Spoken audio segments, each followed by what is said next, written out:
Hey everyone, it's Fantoni. His Dark Materials episode 3 has just aired. The episode was called The Spies. As always, this is your quick spoiler warning. If you haven't seen the episode yet, I would advise you don't watch this video. And as always, I'll try my best not to include book spoilers from future episodes.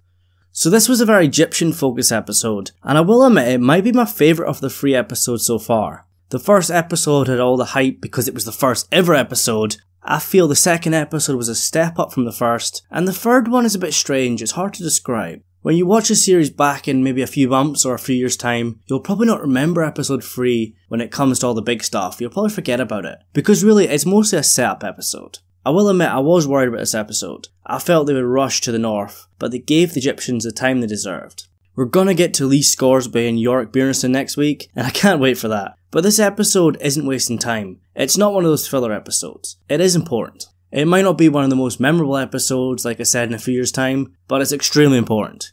So let's start off with the biggest book change or twist. We got the first look of Will Parry. He's a huge character from book 2. He's pretty much the joint main character with Lyra, but I won't be spoiling that for people that haven't read the books. This episode actually reveals who Will's father is straight away, and that was actually a big plot twist in the second book, but they revealed it straight away in this episode.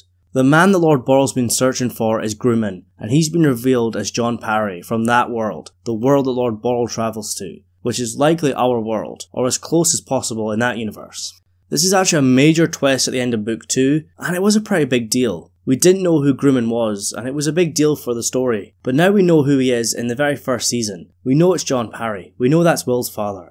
I've always been a bit unsure about expanding Lord Borrell's story. It does make sense in terms of storyline and plot, and it probably would have happened off screen in the books. They did mention Will's mother and her mental health, and the fact there's men looking for her. And book 2 actually kicks off Will's story straight away. It doesn't waste time. Book 1 ends with Lyra, book 2 starts off with Will. If they'd done that on the TV show, the audience might get confused. So it was probably the best idea to introduce Will now. What's going on? Who is this boy Will? Where is Lyra? As for the Egyptians, love their storyline. I really loved Ma Coster and Lyra scenes. We know how upset Ma Coster is because she's lost her son Billy, but Lyra's kind of the daughter she never had. And there's lots of parallels between how Ma Coster feels about Lyra and Lyra's real mother, Mrs. Coulter. Yep, Lyra now knows both of her parents, and she's started to use the alethiometer. And every week I must say Daphne Keane impresses me. She holds her own in scenes with much older and experienced actors, like James McAvoy in episode 1, Ruth Wilson in episode 2, and this week with the Egyptians. And speaking of the Egyptians, I think Jon Farr was the standout character this week. His speech was epic, it makes you want to follow him.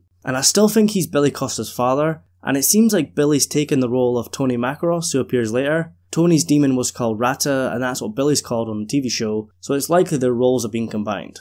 And I'm also a big fan of Farda Coram, played by James Cosmo. You'll probably remember him as the Lord Commander of the Night's Watch in Game of Thrones, Jeor Mormont. He was a mentor to Jon Snow, and he's kind of a mentor to Lyra. He's a really good actor, and he really fills that wise, older mentor role really well. I really believe that him and Jon Farr have known each other for years. Also, lots of demons this week, Pan was cute as always, and the golden monkey was terrifying. But at the same time, you kind of feel sorry for him. Like when Mrs. Coulter nearly fell. If she dies, he dies. And the fact he's always locked out the room away from her. Look at Pan and Lyra, they're always close. But when it comes to Mrs. Coulter and the golden monkey, they're kind of separated. But they're also extremely close. They work as a unit, and at times she resembles the golden monkey. Just look how she fought. Both the golden monkey and Mrs. Coulter are extremely complicated characters, and Ruth Wilson nails it again. I'd say she's the best character so far. Just go back to the scene with Benjamin and Tony Costa sneaking into her apartment. She's terrifying and extremely dangerous. She knows how to handle herself, and she's willing to disobey even the Magisterium to get her way.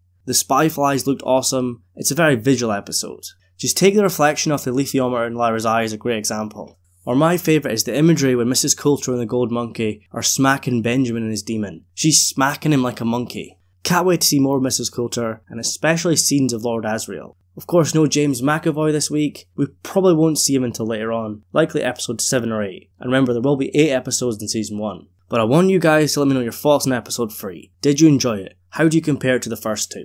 Like I said, it's mostly set up, but there's a lot of action as well. And I must say I chuckled when Lord Borrell's car got clamped. I'm still a bit unsure on his side story. It does all make sense, but it's kind of distracting. It kind of gets in the way of Lyra's story. In book 1, Northern Lights is all about Lyra, but at the same time I completely understand why they're adding material from book 2, The Subtle Knife now. It deals with a lot of complicated stuff and it throws it in your face straight away. The general audience probably need to know about that now, not later, or season 2 is going to get very confusing. So overall, very good episode. It does leave you wanting more, but that's the whole idea. If you're still unsure about this series, just wait until next week. Lee Scoresby and Yorick Byrnison make their appearance. If you've watched my previous videos, you know that Yorick is my favourite character and I've been waiting for him. And for the first time ever, I heard his voice in the new trailer. Absolutely love it, can't wait to see him. I just hope they do him justice. Anyways guys, thank you so much for watching. Click here for the latest news on Henry Cavill playing Geralt in The Witcher. Don't forget to like, comment, subscribe, and I'll see you in the next one.